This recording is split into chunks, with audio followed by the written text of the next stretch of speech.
It was the largest warship ever conceived and constructed up to that point in human history, a floating testament to ambition and technological mastery. Towering above all other vessels of its era, it carried guns larger than any warship had ever borne, capable of hurling shells heavier than many small tanks across vast stretches of ocean. This crowning achievement of the Imperial Japanese Navy was christened IJN Yamato, named after the very heart of Japan itself, its historic and poetic name evoking centuries of tradition and national pride. Yet, despite the awe it inspired, the Yamato's operational life was tragically brief, marked by little more than its dramatic sacrifice in the final throes of Imperial Japan and the fanatical fervor of Kamikaze, those self-destructive pilots of the divine wind determined to turn the tide of war with personal sacrifice. The ship's might, grandeur, and engineering genius were never fully realized in combat, making its story as much one of human ambition as of historical futility. The origins of the IJN Yamato and its equally legendary sister, IJN Musashi, can be traced back decades, to a revolution in naval design initiated by the British Royal Navy. In 1905, the launch of HMS Dreadnought stunned the world, rendering all existing battleships obsolete overnight. With her massive armament and speed, the Dreadnought set a new standard, forcing navies across the globe, including Japan's, to rethink what a battleship could and should be. The Japanese quickly embraced this naval arms race, and by 1909, the Imperial Japanese Navy had begun constructing a series of increasingly powerful battleships, each designed to surpass the last. By 1916, their efforts had borne fruit in the form of IJN Nagato, armed with 10 16-inch guns, the largest afloat anywhere at the time, signaling Japan's growing industrial and military ambitions. As the world emerged from the devastation of the First World War, Japan faced a strategic dilemma. It could never match the sheer numbers of the United States Navy under the restrictions of international treaties, most notably the Washington Naval Treaty, which limited the size and number of capital ships. But Japan refused to be outclassed. Instead of pursuing quantity, Japanese naval planners focused obsessively on quality, building ships designed to outmatch numerically superior foes through superior firepower, armor, and design ingenuity. The eventual renunciation of the Washington Treaty in December 1934 marked a decisive turn.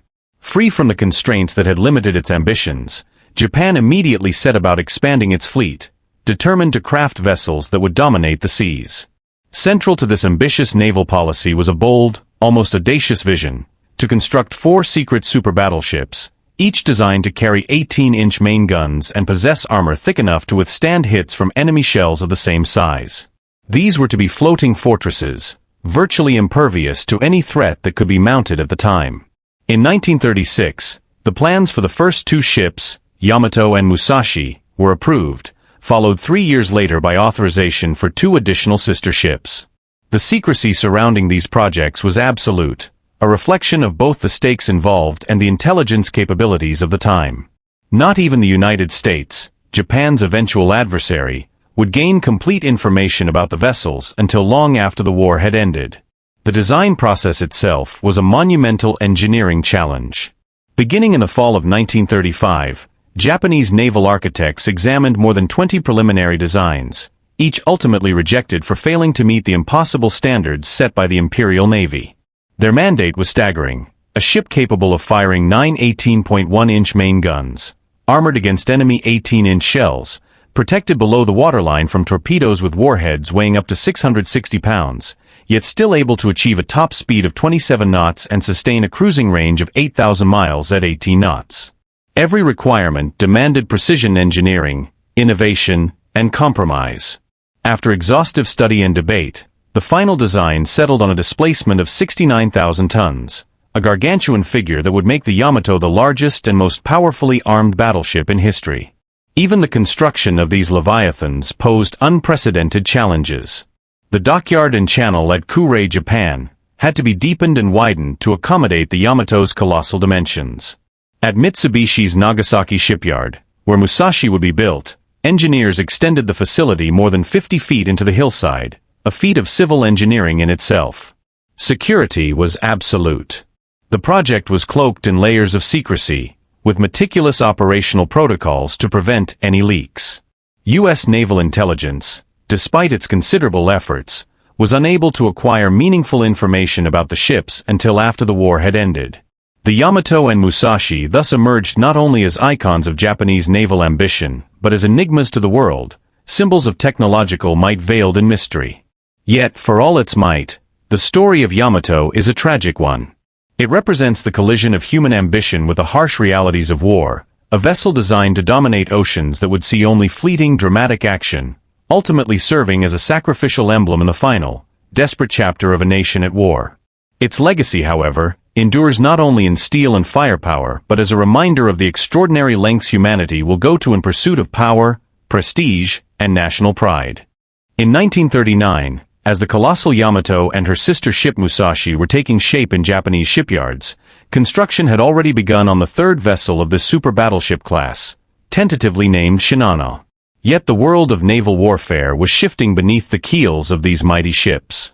The early engagements of the Pacific War had made one reality painfully clear: the dominant weapon of modern naval combat was no longer the battleship. Aircraft carriers, with their ability to project power across hundreds of miles of ocean, were now the true arbiters of control at sea. In response, the Shinano was converted mid-construction into an aircraft carrier, a radical shift that reflected both Japanese adaptability and the relentless pace of wartime innovation. The fourth planned ship of the class, however, never advanced beyond preliminary planning. It remained nameless and incomplete, eventually scrapped in November 1941 as resources and priorities shifted toward the looming conflict. As expected, these battleships were gargantuan. The Yamato-class ship stretched 863 feet in length with a beam of 127.7 feet, massive dimensions that dwarfed nearly every other vessel afloat. Fully loaded, they drew 34.5 feet of water, so deep that several Japanese naval bases had to dredge their harbors to accommodate the Leviathans. Armor was concentrated over the engines, magazines, and essential machinery, providing protection to the ship's beating heart. In total, the armor weighed over 22,000 tons, forming a protective shell designed to withstand the heaviest shells that the world could fire at the time. Powering these behemoths were 4 geared turbines fed by 12 massive steam boilers, generating a staggering 150,000 horsepower. This immense energy allowed the ships to reach a planned top speed of 27.5 knots, an impressive feat for vessels of their size. Designers also incorporated advanced damage control systems. The ships could endure a list of up to 20 degrees without capsizing, giving crews a fighting chance even when struck by enemy fire. Yet, for all their engineering brilliance, the Yamato-class ships carried serious design vulnerabilities. Armor was heavily focused on the central machinery and magazine spaces, leaving the bow and stern thinly protected and thus highly susceptible to damage. The internal pumping system, intended to counter flooding, was insufficient to cope with breaches in these exposed areas. Additionally, a structural weakness existed between the upper and lower side armor belts, a flaw that could, if exploited, render the ship's formidable protection largely ineffective. Torpedo defense, for reasons still debated by historians, was weaker than that of other major navies. When combined with the American wartime innovation of Torpex, a far more powerful explosive than standard warheads, this vulnerability left even these super battleships surprisingly exposed to undersea attacks. Still, the Yamato and Musashi could strike with unprecedented lethality. Their 18.1-inch main guns, each of which weighed 162 tons and along with their base and rotating mechanisms, totaled an astonishing 2,774 tons, could launch shells of 3,219 pounds each at a rate of 1.5 rounds per minute. These were complemented by 12 6.1-inch guns and another 12 5-inch guns for anti-aircraft defense, as well as 24 25mm guns and machine guns to protect against close-in attacks. For reconnaissance, the ships carried 4 to 7 scout aircraft, launched from dual catapults on the quarterdeck, providing eyes across the vast expanses of ocean. In terms of raw firepower, there was simply no equal. Despite their power, the ships underwent few major modifications during the war. Radar systems were installed, and anti-aircraft mounts were upgraded and expanded, but the fundamental design remained the same. In 1943, Musashi received depth charge rails on her stern while in drydock for repairs, reflecting the growing threat posed by submarines. The Yamato joined the fleet on February 12, 1942, and was immediately chosen as the flagship of the combined fleet under Admiral Isoroku Yamamoto. Completing her trials on May 27, 1942, she soon sailed for the Midway operation, where she remained with the supporting fleet and ultimately saw no action. By August 1942, the ship was stationed at Truk, serving as a floating headquarters. This period of inactivity earned the Yamato the ironic nickname Hotel Yamato, as it became a luxurious yet stationary home for senior officers rather than an active instrument of war. After nearly a year at Truk, Yamato returned to Japan for refitting before resuming operations in the region. She undertook several transport missions, one of which brought her into direct contact with the enemy. While at sea, she was attacked by the USS Skate, commanded by Lieutenant Commander E.B. McKinney. 4 torpedoes were fired, with at least 1 or 2 striking the starboard side near the No. 3 turret. These hits exploited the design weakness between the upper and lower armor belts, allowing 3,000 tons of water to flood the turret's ammunition magazines. Although severely stressed, the battleship survived, returning first to Truk for emergency repairs and then to Japan in January 1944 for more extensive restoration. Meanwhile, her sister ship, Musashi, followed a parallel trajectory. Commissioned on August 5, 1942, she left Japan on January 18, 1943, arriving at Truk 4 days later to assume flagship duties from Yamato. After the tragic ambush and death of Admiral Yamamoto at the hands of American aircraft, Musashi was entrusted with the solemn task of returning his ashes to Japan. In this role, the ship became not merely a tool of warfare but a symbol of national pride, ceremony, and the intertwining of personal and national destinies. Following her earlier operations, Musashi returned to Truk, where she remained moored and largely inactive until October 1943. At that time, she joined a task force dispatched to counter a suspected American attempt to retake Wake Island, deep in the Central Pacific. Although the anticipated confrontation never fully materialized, the voyage demonstrated Japan's determination to deploy its most powerful assets wherever they might influence the course of the war. After completing this mission, Musashi returned to Japan in February 1944, a journey that underscored the vast distances these ships traversed across the Pacific, and the logistical challenges inherent in moving such immense warships. Her stay in Japan was brief. Musashi was soon tasked with transporting 2 infantry battalions to Palau Island, a strategically vital location in the Western Pacific. She remained there for nearly a month, a sentinel against the growing American threat. But war at sea is never static. As the Japanese fleet prepared to evade an incoming air raid, disaster struck. One of 6 torpedoes fired by the USS Tunney, under the command of Lieutenant Commander J.A. Scott, struck Musashi near her bow. The impact created a 19-foot gash in her hull, flooding the ship with 3,000 tons of water and forcing her to make a perilous journey to Kure in April 1944 for extensive repairs. Once restored, she joined her sister ship at Lingga Roads Harbor, near Singapore, a staging ground from which the Japanese Navy sought to regain some measure of strategic initiative. By this stage of the war, the American advance along the northern coast of New Guinea was causing serious alarm within the Japanese High Command. The recent invasion of Biak Island, just off the New Guinea coast, was viewed as another stepping stone in the relentless American push toward Japan's Pacific holdings. For Japanese planners, Biak represented more than just a territorial loss. It symbolized the looming threat to the entire network of bases and supply lines that sustained Japan's southern defensive perimeter. The Imperial Japanese Army, faced with the overwhelming American advance, had reluctantly decided to leave the Biak garrison to its fate. Yet the Imperial Japanese Navy, ever eager to seize opportunities for a decisive engagement, saw potential in striking the Americans before their positions consolidated. In response, the Navy initiated Operation Khan, a bold plan to deliver troops and naval support in hopes of turning the tide in the region. Under the command of Admiral Somu Toyoda, the new commander-in-chief of the combined fleet, the operation sought to challenge what he believed to be a substantial portion of the American fleet in the area. Operation Khan involved transporting 2,500 troops of the 2nd Amphibious Brigade from Mindanao to Biak Island aboard a carefully organized flotilla. Rear Admiral Naomasa Sakanju, aboard the cruiser Aoba, led the force, which included another light cruiser and 3 destroyers carrying the embarked troops. A covering force, consisting of the older battleship Fuso, 2 heavy cruisers, and 5 additional destroyers, was assigned to protect the landing operation. Naval aircraft were also designated to provide reconnaissance and air cover, highlighting the integrated nature of Japanese naval planning. Despite meticulous planning, the element of surprise, the cornerstone of any successful operation, was quickly compromised. American submarines and aircraft detected Admiral Sakanju's force, threatening to expose the Japanese fleet before it could deliver its troops to Biak. Adding to the uncertainty, Japanese intelligence reported, incorrectly, the presence of an American aircraft carrier nearby, a report that heightened fears of a devastating encounter with superior American forces. Confronted with these developments and the risk of a catastrophic engagement, Admiral Toyota made the difficult decision to suspend Operation Khan, halting what could have been a bold attempt to regain initiative in the Central Pacific.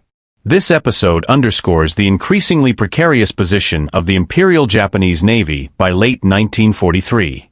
Even with its super battleships like Yamato and Musashi, the Navy faced a modern, technologically adaptive opponent that made traditional surface warfare and the concept of decisive fleet engagements ever more difficult to achieve. The battleships remained formidable symbols of national pride, yet the war was shifting in ways that rendered even these mighty leviathans increasingly vulnerable and strategically constrained. Japanese reconnaissance soon brought encouraging news. There was no aircraft carrier supporting the American and Australian forces at Biak Island, and only a handful of cruisers provided heavy support for the landings. With this information, Admiral Somu Toyota gave the green light for a renewed Operation Khan. This time, the plan called for 6 destroyers to transport troops and tow barges loaded with reinforcements, protected by 2 cruisers. The operation seemed feasible, a chance to strike decisively before American forces could consolidate their positions. Yet, war rarely unfolds as planned. American aircraft struck quickly, sinking one of the Japanese destroyers and sending waves of panic through the task force. Even more alarming were reports later found to be inaccurate of a large American task force in the area. Faced with the risk of annihilation, Admiral Sakanju made the difficult decision to retire, abandoning the attempt to relieve Biak once again. The repeated failures to reach Biak convinced Admiral Jisaburo Ozawa, commander of the Japanese mobile fleet, that only a determined full-scale effort could reverse Japan's fortunes. With permission from Admiral Toyota, he launched Operation A-Go, an ambitious plan that committed Japan's major fleet units to the effort. This formidable force included the super battleships Yamato and Musashi, 3 cruisers, 3 destroyers, and a transport unit consisting of 2 additional cruisers and 4 destroyers. The intention was clear: to land reinforcements, bombard American positions, and regain strategic initiative. The fleet assembled at Batjan on June 11, 1944, preparing to sail for Biak on June 15. The Japanese High Command envisioned a bold strike, combining the might of their largest warships with carefully coordinated troop landings. But war is unpredictable. Just as final plans were taking shape, urgent news arrived of American carrier-based airstrikes against Guam, Saipan, and Tinian in the Mariana Islands. It became immediately evident that the main American fleet was far from New Guinea. It was concentrated in the Marianas. With their strategic priorities shifted, Operation Khan was suspended, and Operation A-Go was redirected toward the Philippine Sea, where the Japanese hoped to confront the Americans and alter the course of the Pacific War. The 2 super battleships and their escorts steamed to rendezvous with the rest of the combined fleet, leading directly to the Battle of the Philippine Sea, fought from June 19 to 21, 1944. Yet despite the immense naval forces involved, the battle was not one of surface ships clashing steel to steel. Instead, it was decided entirely by aircraft. American and Japanese pilots engaged in a brutal high-stakes aerial contest over thousands of square miles of ocean. The battle ended in catastrophic losses for the Japanese: 346 aircraft destroyed and 2 carriers sunk, while American losses were relatively light, totaling only 30 aircraft and a single battleship damaged. The lopsided result cemented American air superiority in the Pacific and left the Japanese fleet reeling. Despite the defeat, Yamato and Musashi emerged from the engagement unscathed, a testament to their armor and sheer size. They returned to Lingga Roads in July 1944, awaiting the next confrontation. Yet the war was relentless. The American invasion of Leyte Island in the Philippines soon presented the Japanese with the decisive battle they had long sought. In response, the Imperial Japanese Navy mobilized multiple task forces with the intent of breaching Leyte Gulf, destroying the American landing ships and equipment, and perhaps, turning the tide of the Pacific War. It was a confrontation that would ultimately test the super battleships in ways that no designer or admiral could have foreseen, setting the stage for one of the most dramatic naval campaigns in history. By October 1944, the stage was set for the climactic confrontation the Imperial Japanese Navy had long awaited. Both Yamato and Musashi formed the core of Force A, or Center Force, under the command of Admiral Takeo Kurita. Their mission was audacious: transit the San Bernardino Strait, link up with Force C, or Southern Force, and trap the massive American amphibious armada in a deadly pincer, crushing it between two overwhelming Japanese forces. It was to be the decisive engagement that might restore Japan's faltering fortunes in the Pacific. Yet even before reaching their designated position, the Japanese fleet ran headlong into the relentless reach of American intelligence and submarine warfare. American submarines spotted the Center Force's approach and immediately relayed the information to fleet headquarters. Not content with mere observation, the submarines launched attacks, sinking Kurita's flagship and crippling the cruiser Takao, foreshadowing the intense and chaotic confrontation to come. Despite these losses, the Center Force pressed on, the Yamato leading the way like a towering steel leviathan, her enormous guns gleaming in the first rays of dawn. Shortly after sunrise on October 25, 1944, the Japanese fleet found themselves off Samar Island, within striking distance of the American amphibious support ships. The first to spot the advancing juggernauts were the aviators patrolling above the support vessels. Within minutes, Rear Admiral Clifton A.F. Sprague was urgently calling for reinforcements, fully aware that his small contingent of light carriers, destroyers, and destroyer escorts could never withstand the firepower of Yamato, Musashi, and their accompanying cruisers and destroyers. Sprague's desperate calls, however, summoned a hurricane of American aircraft from his own carriers and two other nearby supporting task forces. The tables turned in a matter of minutes. The once dominant Japanese fleet, which had seemed an unstoppable force of steel, suddenly found itself under relentless assault from the skies. Kurita's massive ships had become not only hunters but also prey. Misled by smoke, rain squalls, and intermittent attacks, he believed he had stumbled upon the main American fleet, not merely a scattered support group. Rear Admiral Sprague, dubbed Ziggy by his men, exploited every advantage. Hiding in passing rain squalls, he sent his small, nimble escorts to harass the Japanese super battleships, using courage, cunning, and audacity to mask the true scale of his force. Against all odds, he managed to preserve much of his fragile fleet, buying time and creating confusion among the Japanese commanders. Meanwhile, Kurita, hampered by poor communications and misjudgments, overestimated the strength of the American forces and lost confidence, not realizing that he was dangerously close to accomplishing his mission. The fear of attrition began to outweigh the potential for victory, and slowly, the tide of caution overtook boldness. One stark, visceral example of this brutal aerial onslaught was the fate of Musashi. From the moment the Japanese fleet was sighted, American aviators concentrated their fire on her, determined to neutralize the most formidable element of Kurita's center force. A bomb struck number 1 turret, but fortunately for the Japanese, it failed to detonate. Yet a torpedo hit amidships, flooding the ship and causing a 5-degree list. Musashi's crew worked feverishly, but the relentless attack continued. 3 more bombs and 3 additional torpedo hits on her port side forced another list, which could only be partially corrected through counterflooding. The ship, once a near-invincible symbol of naval supremacy, was now a target of extraordinary vulnerability, a floating monument under siege, a reminder that even the greatest technological marvels were not immune to the innovations of modern warfare. In these hours, the interplay of human courage, mechanical might, and the unpredictable chaos of battle reached a fever pitch. The Yamato-class battleships, so long symbols of Japanese pride and naval ingenuity, now faced the stark reality that technological superiority alone could not guarantee victory. Admiral Kurita's decision to withdraw, influenced in no small part by Musashi's battered condition, would mark a turning point in the battle, a demonstration that even the mightiest ships were only as invincible as the men and circumstances that guided them. By mid-morning, Musashi's situation had become catastrophic. The battleship's bow had already settled 6 feet lower in the water, and despite desperate counterflooding efforts, additional bomb and torpedo hits drove the ship further into peril. Within moments, the bow was down 13 feet, and further attempts at counterflooding would have been counterproductive, only hastening her demise. Slowly, inexorably, Musashi began to lose speed. She fell behind the rest of Admiral Kurita's task force, isolated in a sea of enemy aircraft and relentless destruction. Wave after wave of American planes hammered her with bombs and torpedoes. The final decisive strike struck her with at least 10 bombs and 7 torpedoes, driving her list to 10 degrees to port.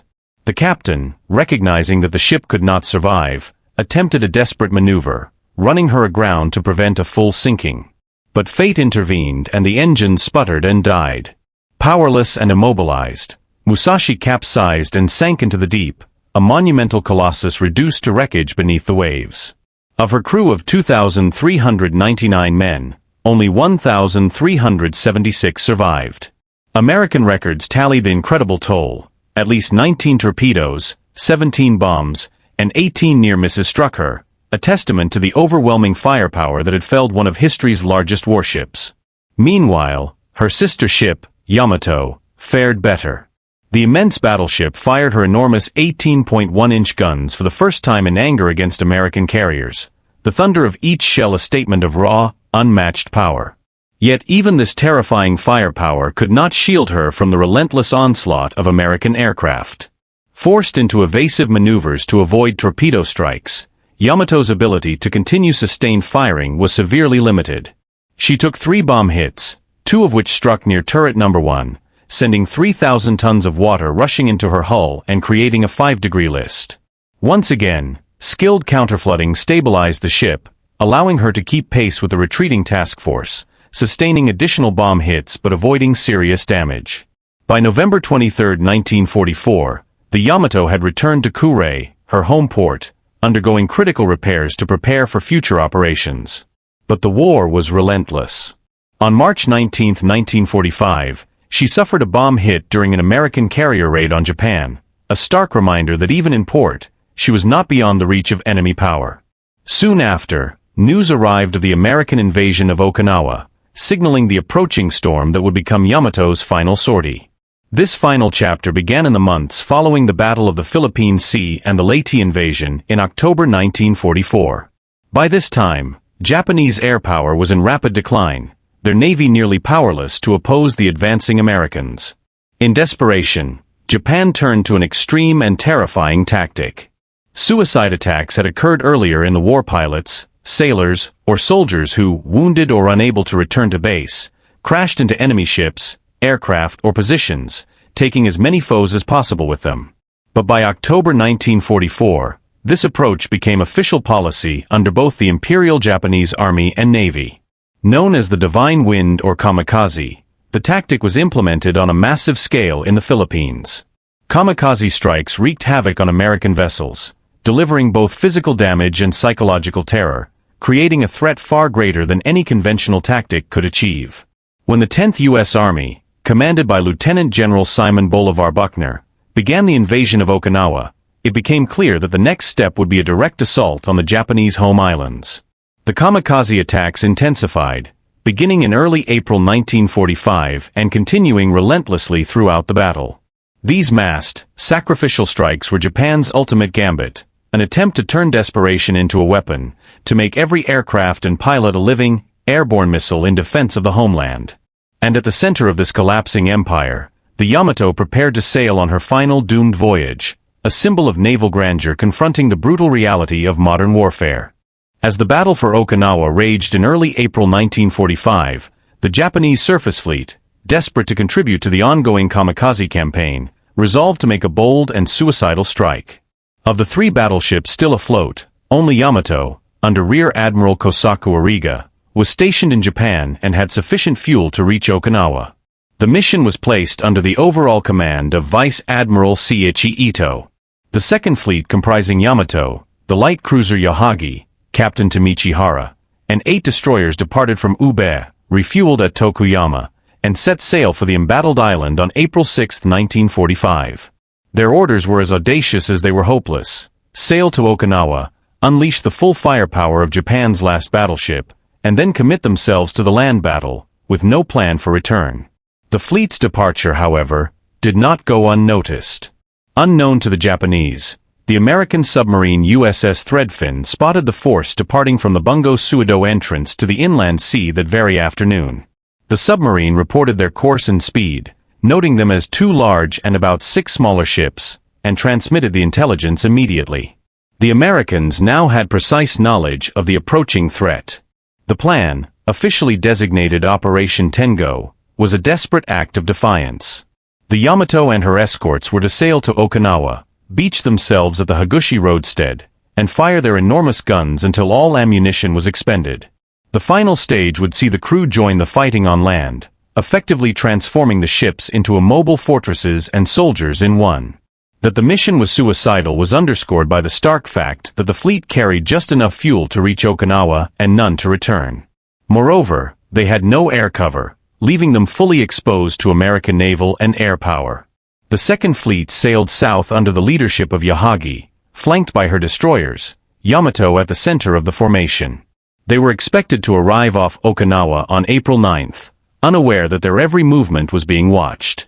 Once again, American submarines, this time the USS Hackleback, tracked the fleet and confirmed their course and speed to Admiral Raymond A. Spruance, the senior American naval officer overseeing the Okinawa operation. The Americans had anticipated a desperate sortie of this kind, and Vice Admiral Mark A. Mitcher's Fast Carrier Support Group, Task Force 58, was waiting for just such an opportunity. Acting on the submarine reports, Spruance ordered his 4 carrier task groups to move into launching positions northeast of Okinawa. One group, Rear Admiral Ralph Eugene Davison's Task Group 2, TG 58.2, was unavailable, refueling at sea. But the others, Task Group 58.1 under Rear Admiral Joseph James Jocko Clark and Task Group 58.3 under Rear Admiral Frederick Carl Sherman, launched search planes at daybreak on April 7th. The reconnaissance quickly bore fruit. Search planes from the USS Essex, commanded by Captain C.W. Weber, spotted the Yamato group southwest of Koshiki Reto. The battleship was at the heart of a circular formation heading straight for Okinawa, a colossal silhouette against the dawn sky. Every observer could see the magnitude of the threat, the 18-inch guns of Yamato, capable of annihilating enemy ships at extreme ranges, surrounded by a protective screen of Yahagi and destroyers. Admiral Spruance, recognizing the danger to the American beachhead, resolved to finish this last organized task group of the Imperial Japanese Navy. He ordered his Okinawa bombardment force, under Rear Admiral Morton Lindholm Deo, to intercept the approaching Japanese ships. Deo rapidly organized his fleet, 6 battleships, 7 cruisers, and 21 destroyers, forming a protective barrier between the Japanese force and the island. Although outgunned and outranged by Yamato's massive 18-inch guns, the Americans were ready to confront the threat with every ounce of determination. Yet fate intervened once more. Despite the preparations, the battle they anticipated would never be fought in the traditional sense. The mightiest battleship ever built, the pride of the Imperial Japanese Navy, would not face the American surface fleet head-on. Instead, the coming engagement would pit her against waves of carrier-based aircraft, signaling the death knell of the battleship as a dominant force in modern naval warfare. Yamato's final voyage was about to unfold, a testament to courage, desperation, and the inexorable shift of naval power from steel giants to the skies above. Admiral Mark A. Mitcher was determined not to allow another Japanese task group to slip through his grasp. Just as eager as Admiral Spruance to deliver the final blow to the Imperial Japanese Navy, Mitcher's opportunity arrived with the keen eyes of 2 amphibious patrol planes, flown by Lieutenant James R. Young and Lieutenant J.G.R.L. Sims. Departing from Karamareto, they located the approaching Japanese fleet and began a meticulous shadowing operation. For over 5 hours, the pilots maintained visual contact, tracking the Yamato group's course, speed, and maneuvers while sending homing signals to Mitcher's aircraft, ensuring that the American carriers would be in position to strike at precisely the right moment. The moment arrived shortly after 9 a.m. on April 7, 1945. Mitcher launched his first strike of aircraft, and one by one, more waves took to the skies. By shortly after noon, the attacks reached the Japanese fleet. 10 minutes later, the first bombs slammed into Yamato's main mast, ripping through her superstructure. 4 minutes later, the first torpedo hits exploded along her hull, shaking the massive battleship like a tree in a storm. For only the second and final time in her storied career, Yamato's massive 18.1-inch guns roared to life. But these weapons, designed to obliterate enemy battleships at extreme ranges, were ill-suited to the small, fast-moving aircraft now delivering relentless waves of bombs and torpedoes. As one survivor would later recall, the anti-aircraft gunners were inexperienced, and their fire did little to stem the onslaught. The damage escalated rapidly. 5 torpedoes struck her port side, tearing massive holes in her armored hull and unleashing catastrophic flooding. Rear Admiral Kosaku Ariga, commanding the ship, ordered counterflooding of the starboard engine and boiler rooms to stabilize the list. But the effort came at a horrific cost. Hundreds of men drowned, trapped in compartments now filled with icy seawater. The Yamato's engines were crippled, one remained operational, and her speed dropped sharply, leaving the once mighty ship a slow, lumbering target. As a second wave of attackers descended, the devastation multiplied. Torpedoes ripped new holes in her sides, and 10 bombs struck the deck above, shattering sections of the superstructure. The wireless room flooded, forcing the crew to rely on flag and light signals for all communication. One sailor would later describe the scene in stark terms. The battleship was reduced to a state of complete confusion. The desolate decks were shambles, with nothing but cracked and twisted steel plates remaining. Big guns were inoperable because of the increasing list, and only a few machine guns remained intact. One devastating blast in the emergency dispensary killed all its occupants, including the medical officers and corpsmen. By mid-afternoon, the final assault began. Shortly after 2 p.m., American planes attacked the now slowly moving, heavily damaged battleship, striking a decisive blow. A massive torpedo blast at the aft end severed all communications from the bridge, cutting the Yamato off from her command structure. In a final act of defiance and desperate signaling, the distress flag was hoisted, fluttering weakly above a ship that had been the pride of the Imperial Japanese Navy but now teetered on the brink of oblivion. In these hours, the Yamato, once a symbol of Japan's naval grandeur, was reduced from an almost mythic war machine to a stricken leviathan, racked by fire, water, and human loss. The calm efficiency and imposing silhouette that had inspired awe across the Pacific were replaced by chaos, desperation, and the inexorable inevitability of fate. By mid-afternoon, the Yamato was no longer a warship.